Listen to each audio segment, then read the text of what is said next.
주님께서 여러분과 함께 성 요한이 전한 거룩한 복음입니다.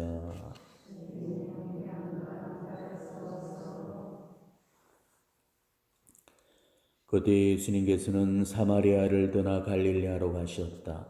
예수님께서는 친히 예언자는 자기 고향에서 존경을 받지 못한다고 증언하신 적이 있다.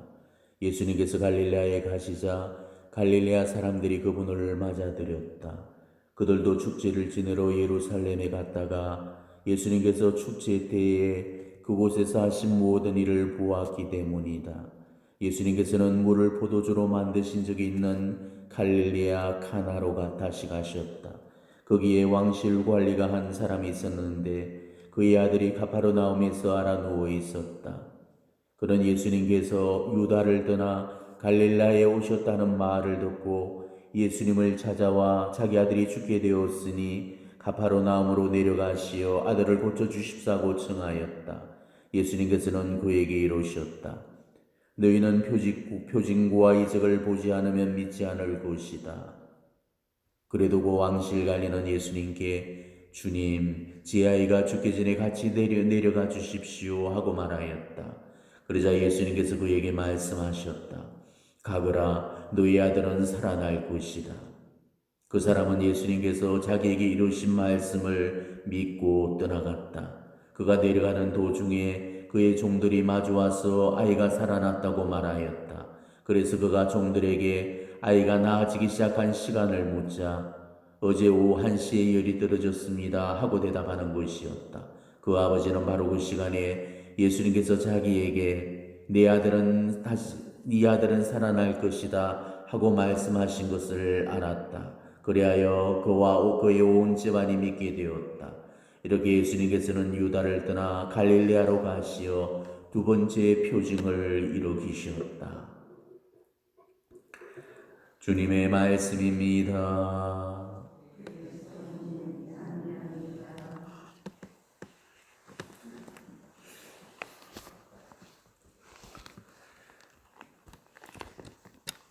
오늘 복음은 왕실 관리의 아들을 치유시킨 치유 기적 사건입니다.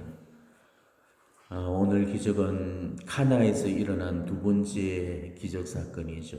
첫 번째가 카나의 어느 혼인잔치집에서 물을 포도주로 바꿔주신 그런 기적이었고, 오늘 이 고간의 아들을 고치신 기적이 바로 그 두 번째 표징입니다. 어느 왕실 관리가 카나에 머물고 계신 예수님을 찾아왔죠. 이 왕실 관리는 아마 그 당시 갈릴레아와 베레아를 지배했던 영주 헤로데 안티파스의 신하일 겁니다.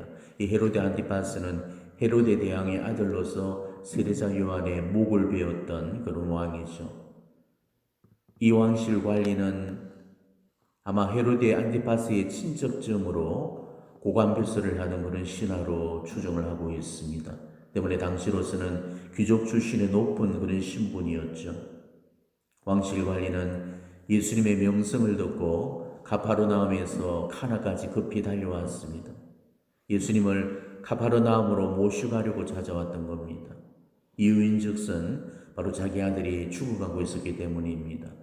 무슨 병에 걸렸는지는 모르겠지만 이 이야기에서 느껴지는 바로는 바로 아들의 그 죽음이 그 문턱까지 이르렀다는 사실을 알 수가 있죠.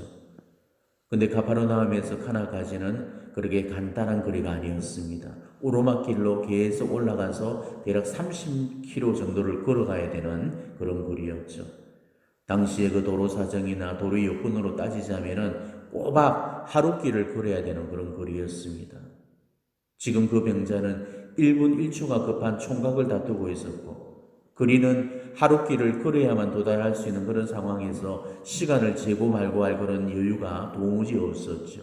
그래서 왕실 관리의 마음은 다급하고 절박할 수밖에 없었습니다. 그래서 예수님께 쪼르면서 함께 가주십사고 그렇게 간청을 드렸던 겁니다. 그런데 예수님께서는 함께 가자는 그런 청에도 불구하고 혼자 가라고 돌려보내시죠. 그러고는 아들이 살아날 거라고만 그렇게 일러주셨습니다. 왕실 관리한테는 치유가 중요한 문제지만은 예수님께는 믿음이 더 중요한 그런 문제이기 때문입니다. 왕실 관리는 예수님이 자기 집에 직접 와주셔서 손을 얹어서 아이의 병을 고쳐주려니 그렇게 생각을 했는데 예수님은 혼자 가라고 그렇게 하셨습니다. 자기 집에 함께 가주지 않으시는 그런 예수님을 보면서 어쩌면 섭섭하고 야속했을지도 모릅니다. 죽어가는 아들을 살리시는 사람은 예수님 뿐이신데 무작정 살아날 거라고 말씀만 하시고 함께 가주지를 않으시니까 이런 저사의 무리함을 느끼면서 심기가 불편해졌을 수도 있을 겁니다. 어쩌면 이 왕실 관리는 자기 직위를 이용해서 예수님을 억지로 끌고 갈 수도 있었을 겁니다. 하지만은 그는 그런 세속적인 방법을 사용하지 않았습니다. 오로지 그분의 말씀에만 의지했고 믿음 안에서 예수님을 신뢰했던 거죠. 예수님께서 아들이 살아나리라고 보증해 주셨을 때 예수님의 능력을 의심하지 않고 믿었습니다. 그리고 그 약속 하나만을 온전히 믿고 즉시 떠나갔죠. 오늘 우리가 정말 집중해서 묵상해 배워야 될 그 말씀도 바로 이 대목입니다. 그 사람은 예수님께서 자기에게 이르신 말씀을 믿고 떠나갔다. 바로 믿고 떠나갔다는 겁니다. 우리 예수님이시라면은 80몇 축을하고 뛰지 않아도 원격 치유를 하실 수 있는 그런 분이시고 말씀 한마디로도 얼마든지 이 죽어가는 아이를 능히 살리실 수 있는 분이라는 것을 믿었던 거죠. 그리고 그 주님의 말씀을 믿은 결과는 놀라운 기적으로 나타났습니다. 주님의 말씀을 믿고 돌아갔을 때 그 아들은 비로소 살아날 수가 있었던 겁니다. 오늘 복음이 우리한테 주고자 하는 메시지도 바로 이겁니다.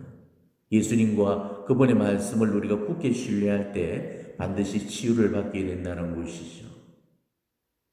예수님께서 늘 강조하시는 믿음이 뭐였습니까? 바로 보지 않고서 믿는 믿음이었죠. 그래서 부활을 의심하던 토마스한테 당신의 손과 옆구리를 보여주시면서 보지 않고 믿는 사람은 행복하다 이렇게 말씀하셨잖아요. 예수님은 보지 않고 믿는 사람 편에 늘 서 계십니다. 보지 않고 믿는 그 사람만이 예수님의 말씀을 굳게 신뢰하고 의탁할 수가 있습니다. 그런 사람들에게는 예수님이 분명히 약속을 하셨습니다. 너희가 기도하며 청하는 것이 무엇이든 그것을 이미 받은 줄로 믿어라. 그러면 너희에게 그대로 이루어질 것이다. 이렇게 이야기하셨습니다. 그리고 또 누구든지 이 산들어 들려서 저 바다에 빠져라 하면서 마음속으로 의심하지 않고 자기가 말한 대로 이루어진다고 믿으면 그대로 될 것이다. 이렇게 말씀하셨죠. 우리는 예수님의 말씀을 믿어야 됩니다. 지금 예수님께서 복음 속에서 얼마나 많은 그런 말씀들을 주셨습니까? 우리 인생의 그런 문제들의 답이 되는 그런 말씀들을 복음 안에서 다 얘기를 해놓으셨습니다. 우리가 정말 성경을 읽고 묵상하고 예수님의 말씀을 각인만 한다면은 우리 인생의 문제들은 예수님의 말씀 속에서 그 해답을 찾게 됩니다. 예수님의 말씀이 가파르나움의 그 왕실 관리한테만 이루어지고 회당장 야이로한테만 이루어지고 시로페니키아 여인한테만 이루어지고 하혈증을 앓던 여인한테만 이루어지고 베세다 목가의 병자한테만 이루어지는 게 아닙니다. 우리한테도 여전히 능력이 있는 말씀이고 그런 말씀을 굳게 믿고 신뢰하기만 한다면 그분의 말씀은 내 안에서도 이루어지게 되는 거죠. 기적이란 것은 특별한 사람들이나 어떤 특별한 상황 속에서만 일어나는 그런 사건이 아닙니다. 나와는 전혀 무관한 딴 나라 남의 얘기가 아닌 거죠. 하나님의 능력을 믿고 의지하는 그런 사람한테는 기적이 언제나 일어납니다. 그분께서 보증해 주시는 그 말씀에 굳게 신뢰만 한다면 기적은 네 삶의 한복판에서도 체험되는 바로 네 사건이라는 사실을 우리는 경험할 수 있으실 겁니다. 성경에서는 그렇게 잘 일어났던 기적들이 왜 지금 우리 삶 안에서는 일어나지 않는 거겠습니까? 예수님이 행하신 기적이나 사도들이 보여줬던 그런 기적들이 왜 우리한테는 일어나지 않는 거겠습니까? 그거는 우리가 예수님의 말씀에 의지하지 않기 때문이죠.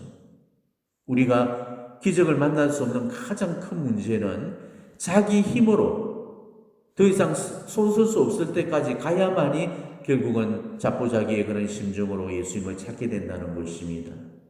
이것도 해보고 또 저것도 해보고 내가 할 수 있는 만큼 다 해보고 나서 그러고도 안 되면 그제서야 예수님을 찾아오게 된다는 거죠. 아마 왕실 관리도 처음에는 그랬을 겁니다. 왕실 관리였으니까 뭐 돈이 없었겠습니까? 빽이 없었겠습니까? 아마 자기가 누리고 있는 권력과 직위를 이용해서 할 수 있는 모든 노력들을 다 기울여 봤을 겁니다. 그런데도 고칠 수가 없었죠. 자기 용어로는 더 이상 손쓸 수 없다는 사실을 알고 마지막으로 찾아온 곳이 주님이었습니다. 아마 의사가 고칠 수 있었더라면 절대 주님을 찾아가지 않았을 겁니다. 이거는 하혈증을 앓던 여인도 그랬고 회당장 야이로도 그랬죠. 자기 재산을 다 탕진하고 나서야 예수님을 찾았던 하혈증 여인이나 또 딸의 목숨이 경각에 이르고 나서야 예수님을 찾아왔던 회당장 야이로처럼 우리도 늘 내 노력, 내 수고, 내 힘부터 먼저 쓰고 나서 그러고도 안 되면 그때서야 우리가 예수님을 찾게 되는 거죠.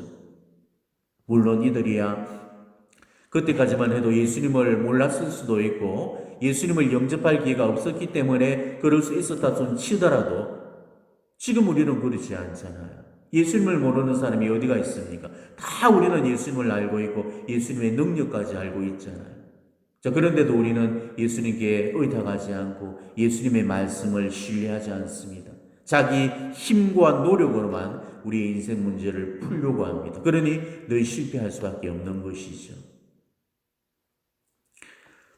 요 근래 받은 몇몇 기도 쪽지들이 있는데 그분들은 지금 말기암에 걸려서 저한테 기도와 미사를 부탁해 오신 분들입니다. 그런데 이분들의 공통점이 한 가지가 있는데 암에 걸렸어도 전혀 기도라고는 하지 않다가 더 이상 손쓸 수 없는 지금까지 다다랐어야 예수님께 매달리고 있다는 것입니다.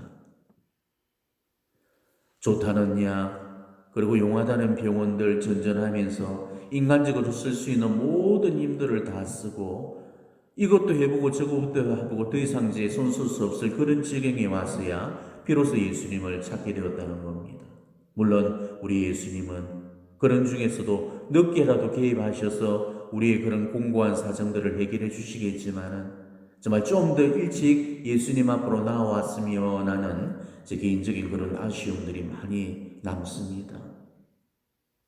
내 힘으로 할 때까지 해보고 갈 때까지 다 가보고 나서야 그때 비로소 인간의 힘이 얼마나 약한가를 깨닫고 주님 앞에 무릎을 꿇게 되는 거죠. 이게 우리 믿음이 실패하는 그런 이유입니다.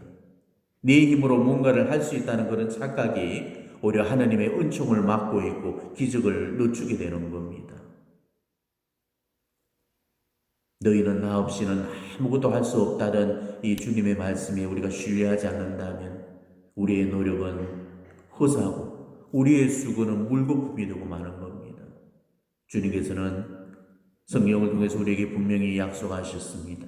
내가 세상 끝날까지 언제나 너희와 함께 있겠다고 하셨고 내 너희를 떠나지도 않으리라 내 너를 버리지도 않으리라 라고 약속하셨습니다. 그리고 나다 겁내지 마라 용기를 내어라.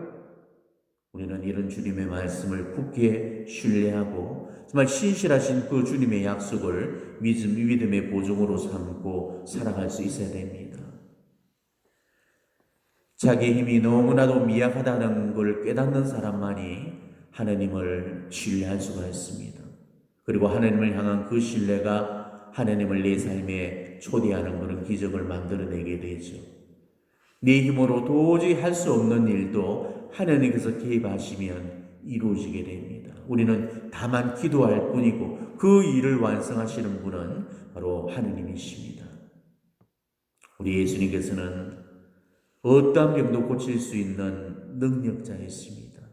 육체의 질병뿐만 아니고 정신의 병, 마음의 병, 영혼의 병, 그 어떤 상처라도 치유하실 수 있는 분이시고 우리의 인생 문제를 다 해결해 주실 수 있는 분이죠. 오늘 왕실 관리의 경우처럼 어쩌면 여러분들도 여러분 자신의 문제보다는 가족의 문제, 또 자녀들의 문제, 다들 그런 지향을 갖고 오늘 이 자리에 오셨을 겁니다.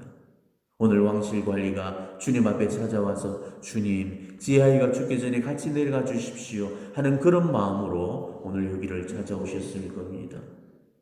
오늘 예수님께서는 여러분 각자한테도 가거라. 네 아들은 살아날 것이다. 네 딸은 치유될 것이다. 네 문제는 해결될 것이다. 네 기도는 이루어질 것이다. 이렇게 말씀해 주실 겁니다. 그러니 예수님의 말씀을 믿고 떠나갔던 왕실 관리처럼 정말 여기서 우리가 파견되어서 나갈 때는 우리도 그런 믿음으로 나아갈 수 있어야 된다는 거죠. 예수님은 항상 치유하실 때마다 네 믿음이 너를 살렸다 이렇게 말씀하셨잖아요.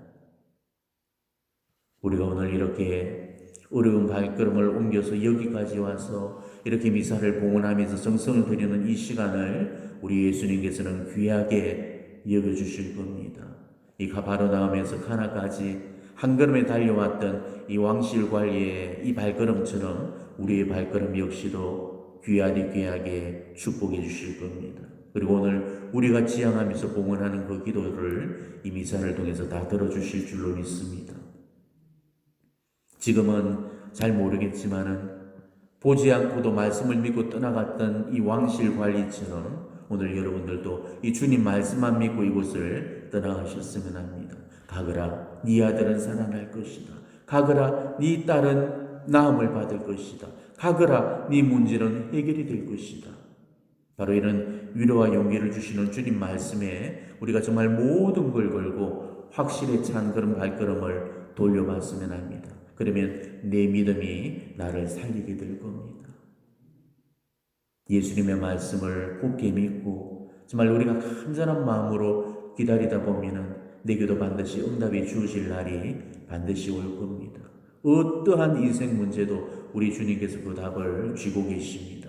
그 응답이 지금 당장에 우리가 주어질 수도 있겠지만은 내일의 일이 되어질 수도 있고 어쩌면 훗날의 일이 되어질지도 모릅니다. 하지만 그거는 우리 주님께서 원하시는 때에 주님께서 원하시는 방법으로 주실 일이니까 우리는 믿음으로 기도하면서 응답의 날만 기다리면 되는 것입니다. 우리가 알아야 될 한 가지는 우리가 기도할 때 주님께서는 반드시 우리 기도를 들어주시고 응답을 주신다는 그 한 가지의 확신만 갖고 우리는 기도를 하면 되는 거죠.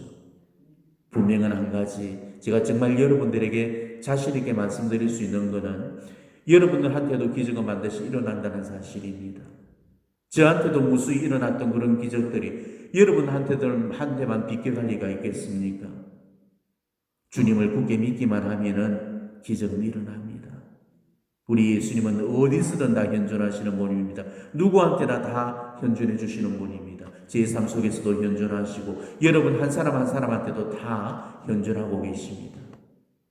그러니 하고자만 하시면 무엇이든지 다 하시는 그분만을 믿으면 됩니다.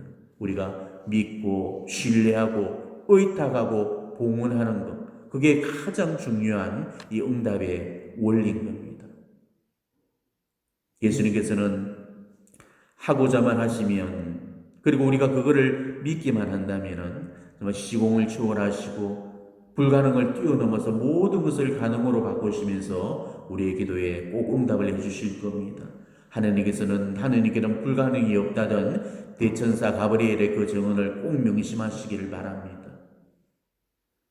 우리는 기도하면서도 한편으로는 이 기도는 아마 응답을 받지 못할 거야 그러면서 실망이라는 그 방식을 마음에 미리 딱 까는 그런 경우들이 많죠. 절대로 불가능이라고 생각하지 말고 언제나 가능으로 바꾸시는 그런 예수님의 손길을 믿으시고 믿음으로 우리는 기도해야 됩니다. 기적은 가까이에서 나한테도 일어난다는 사실을 우리는 꼭 믿어야 됩니다. 지금은 비록 이렇게 큰 십자가에 허덕이고 있지만 머지않아서 예수님은 내게도 큰 은총을 베푸셔서 나와 내 삶과 내 가정에도 역사해 주실 거고 오늘 왕실 관리한테 베풀었던 그 기적을 나한테도 성취해 주실 겁니다.